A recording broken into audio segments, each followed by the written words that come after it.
बारे में दो ठो बात करता हूँ। What are the scenarios here? मैं थोड़ा फिर से आपको रिपीट करता हूँ।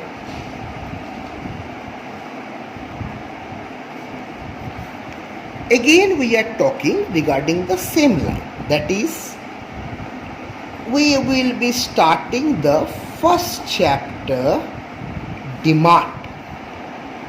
Okay, same line. Today suppose आज का लिलुआ बाजार, total mangoes in the market it is 500. एक बाजार में आज आम है 500 की। कितने जन आम खरीदने गए हैं?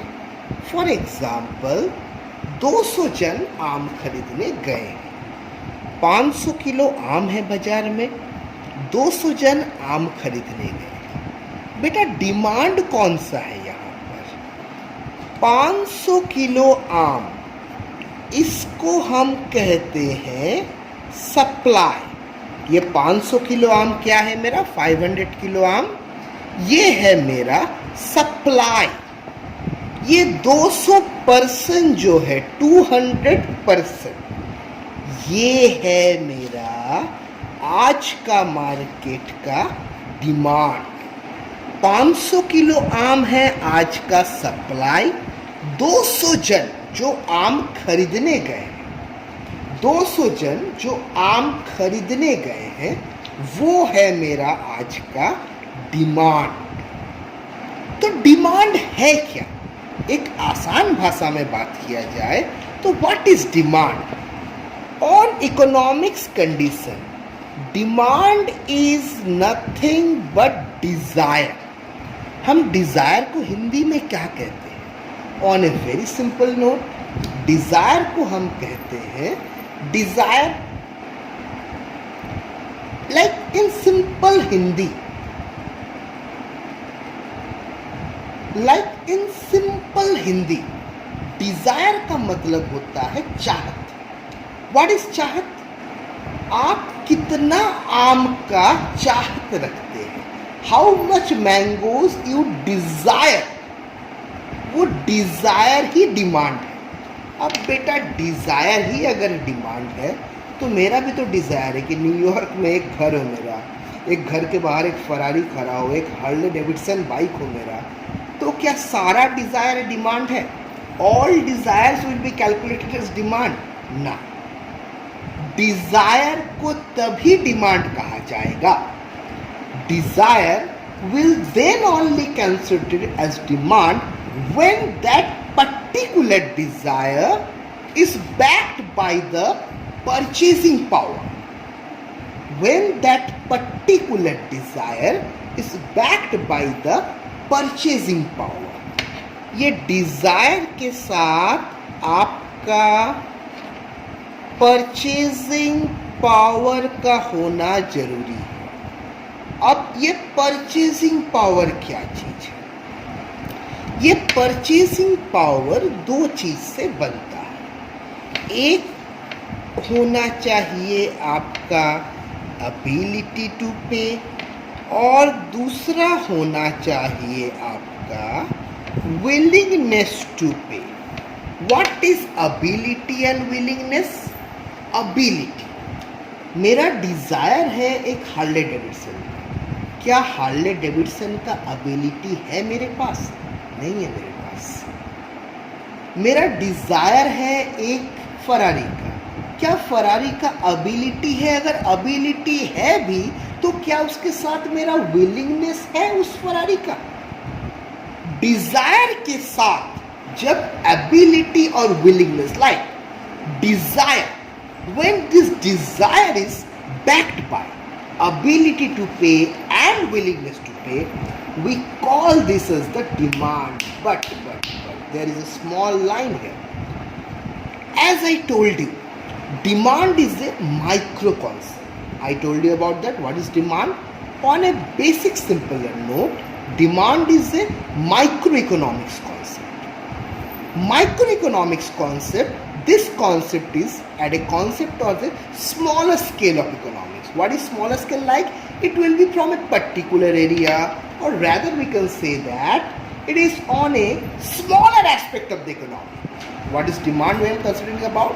I am talking about the demand in a smaller aspect of the economy.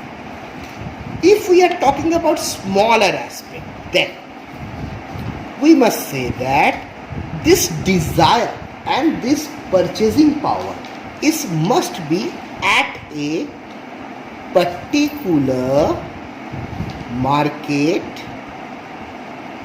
place and time. So what is demand? If we add up these three things, तीनों को अगर ऐड कर देते हैं तो फिर मेरा वो बन जाएगा डिमांड. क्या हुआ मेरा डिमांड? आसान भाषा में कहते हैं, on a very simpler way, what is demand है? Demand is nothing but desire. Demand is nothing but desire. This desire is backed by purchasing power, that is ability to pay and willingness to pay at a particular market, place and time. This is known as demand. What is demand? What is the definition of demand now? Very simple, the definition of demand. Demand is known as desire. When this desire is backed by purchasing power, that is ability to pay and willingness to pay at a particular market, place and time. This is known as demand. Clear to all of you what is demand all about? If we are knowing about the demand, then another most important thing is that we have to consider regarding determinants of demand. Demand तो जान गए क्या है. Demand क्या है? Demand आपका Dzire है, demand आपका चाहत है. वो चाहत जब आपका परचेजिंग पावर के साथ मैच हो जाए, वो चाहत जब आपका परचेजिंग पावर के साथ मैच हो जाए, एक पर्टिकुलर मार्केट, प्लेस और टाइम के साथ, हम उसी चाहत को क्या कहते हैं? उसी चाहत को हम कहते हैं डिमांड. अब ये डिमांड के डिटर्मिनेंट्स कह लीजिए या तो आप फैक्टर्स कह लीजिए. Either talk about the determinants और we are talking about the factors. Determinants या फैक्टर्स का बात किया जाए, पहले तो एक कंसिडर करते हैं. डिमांड के हजारों फैक्टर्स. आप किस चीज को चाहोगे उसके फैक्टर्स हजारों लाखों हो सकते हैं, लेकिन क्लास 12 के कंसिडर में हम लोग 10-15 फैक्टर को ही जानेंगे. Class 12 is being considered, we will consider only 10 to 12 factors. After class 12, while we will be going to the graduation, हम और 20-25 फैक्टर को जानेंगे. लेकिन आप ये बात जानिए कि there are unlimited factors. If we are talking regarding factors to demand or determinants to demand, there are unlimited factors or unlimited determinants to the demand. सिर्फ जो जो मोस्ट इम्पॉर्टेंट है वही हम लोग यहाँ पे डिस्कस करेंगे. While talking regarding the factors or determinants of demand, demand का पहला फैक्टर है price of the commodity.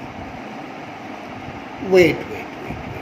First of all, I remember I have discussed with you all regarding the commodity. Class 11th में हमने discuss किया था कि हम economics में गुड्स और कमोडिटी दो अलग टर्म हैं. Goods and commodities are completely different from one another. हम इकोनॉमिक्स में गुड टर्म्स बहुत कम यूज करते हैं. हम सबसे ज़्यादा यूज करते हैं कमोडिटी. अब दोनों में अंतर क्या है? We use goods. हम जब गुड्स यूज करते हैं तो इसका मतलब हम सारा टेंजिबल आइटम्स के बारे में बात कर रहे हैं. गुड्स के बारे में बात कर रहे हैं, मतलब हम किसके बारे में बात कर रहे हैं? We are talking regarding all the tangible items. बेटा टेंजिबल क्या है? जिसे हम देख सकते हैं, छू सकते हैं, महसूस कर सकते हैं, फील कर सकते हैं, वो सारा मेरा क्या है? Tangible items. क्या टेंजिबल है? जैसे मैं इसे छू सकता हूँ, ये टेंजिबल आइटम्स। कमोडिटी क्या है? कमोडिटी सारा गुड्स तो इसमें आ ही जाता है, गुड्स के साथ साथ सारा सर्विसेज भी आ जाता है। What is commodities? Commodities comprises of all tangibles as well as all intangibles. What are the commodities here? On a very simple note, we can say that commodities comprises of all the goods as well as all the services comprising together. मतलब commodity में होता क्या? सारा goods तो आ ही जाता है, साथ ही साथ सारा सर्विसेज भी आ जाता है। तो यही है मेरा सिंपल मतलब कमोडिटी। इकोनॉमिक्स में हम गुड्स का यूज़ थोड़ा कम करते हैं। बेटा दिमाग में एक बात डालिए, इसका ये मतलब नहीं है कि नहीं करते हैं, कम करते हैं। We use the term goods a bit lesser, rather we use commodities in terms of that. What are the price? देखिए, suppose price of a commodity, किसी कमोडिटी का प्राइस राइसेस, किसी कमोडिटी का प्राइस अगर बढ़ता है तो उस कमोडिटी का डिमांड फॉर दैट कमोडिटी